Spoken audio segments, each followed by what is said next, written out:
painful vividness my feelings, when passing a house near Pernambuco, I heard the most pitiable moans, and could not but suspect that some poor slave was being tortured, yet knew that I was as powerless as a child, even to remonstrate.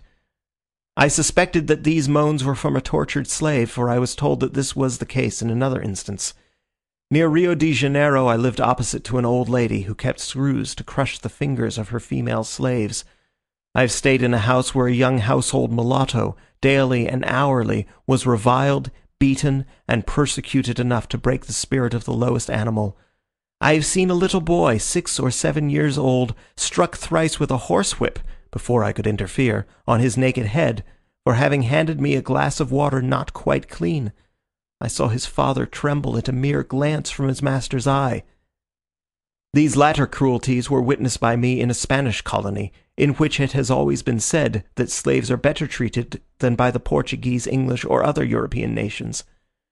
I have seen at Rio de Janeiro a powerful negro afraid to ward off a blow directed, as he thought, at his face.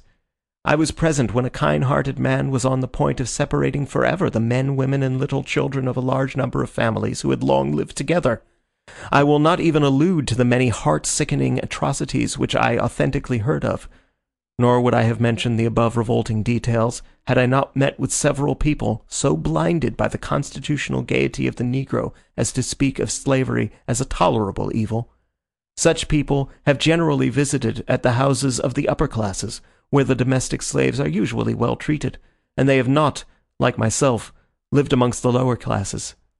Such inquirers will ask slaves about their condition. They forget that the slave must indeed be dull, who does not calculate on the chance of his answer reaching his master's ears. It is argued that self-interest will prevent excessive cruelty, as if self-interest protected our domestic animals, which are far less likely than degraded slaves to stir up the rage of their savage masters. It is an argument long since protested against with noble feeling and strikingly exemplified by the ever illustrious Humboldt. It is often attempted to palliate slavery by comparing the state of slaves with our poorer countrymen. If the misery of our poor be caused not by the laws of nature but by our institutions, great is our sin. But how this bears on slavery I cannot see. As well might the use of the thumbscrew be defended in one land by showing that men in another land suffered from some dreadful disease.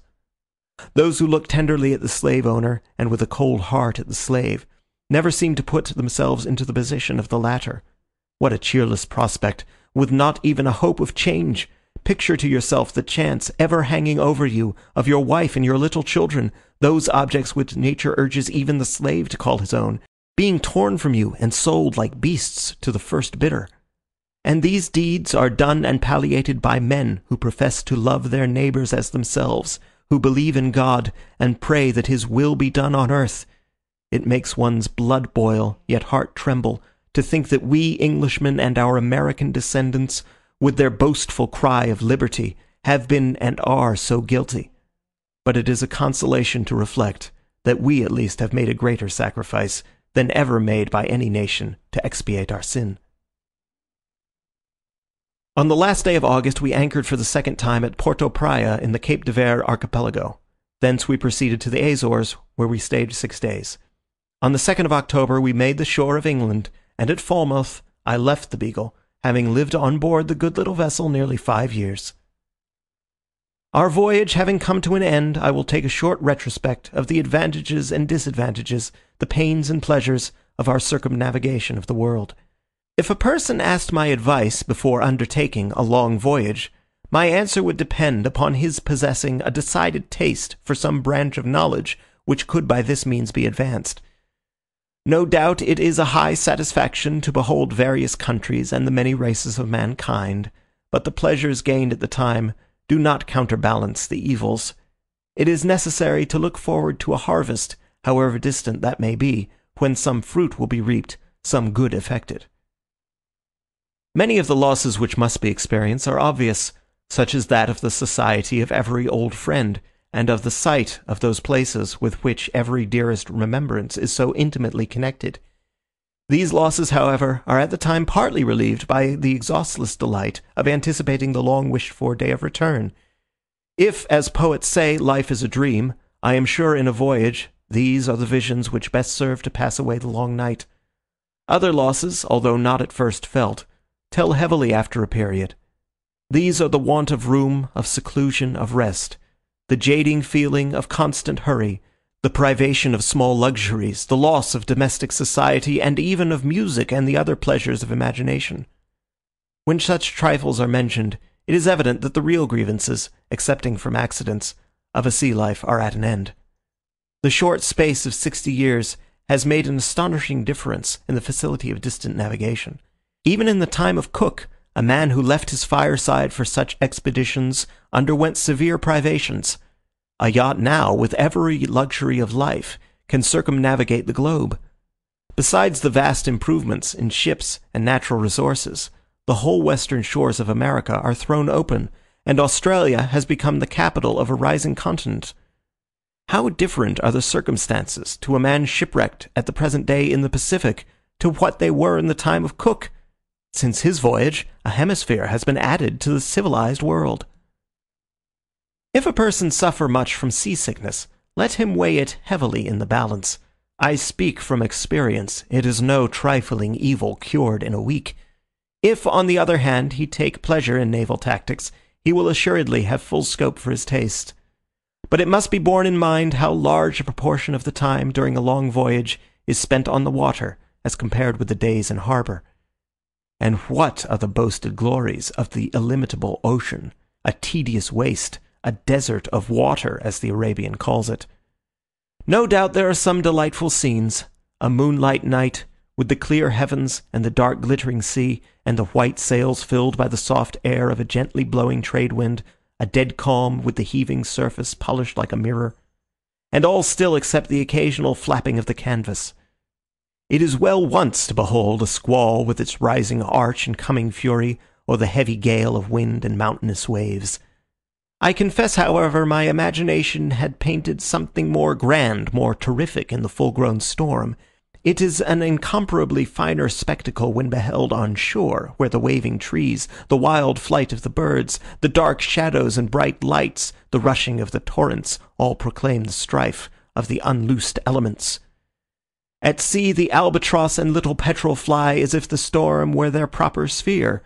The water rises and sinks as if fulfilling its usual task. The ship alone and its inhabitants seem the objects of wrath. On a forlorn and weather-beaten coast, the scene is indeed different, but the feelings partake more of horror than of wild delight. Let us now look at the brighter side of the pastime. The pleasure derived from beholding the scenery and the general aspect of the various countries we have visited has decidedly been the most constant and highest source of enjoyment. It is probable that the picturesque beauty of many parts of Europe exceeds anything which we beheld, but there is a growing pleasure in comparing the character of the scenery in different countries, which to a certain degree is distinct from merely admiring its beauty.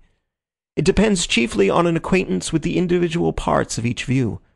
I am strongly induced to believe that as in music, the person who understands every note will, if he also possesses a proper taste, more thoroughly enjoy the whole, so he who examines each part of a fine view may also thoroughly comprehend the full and combined effect. Hence, a traveller should be a botanist, for in all views plants form the chief embellishment. Group masses of naked rock, even in the wildest forms, and they may, for a time, afford a sublime spectacle, but they will soon grow monotonous. Paint them with bright and varied colors, as in northern Chile, they will become fantastic.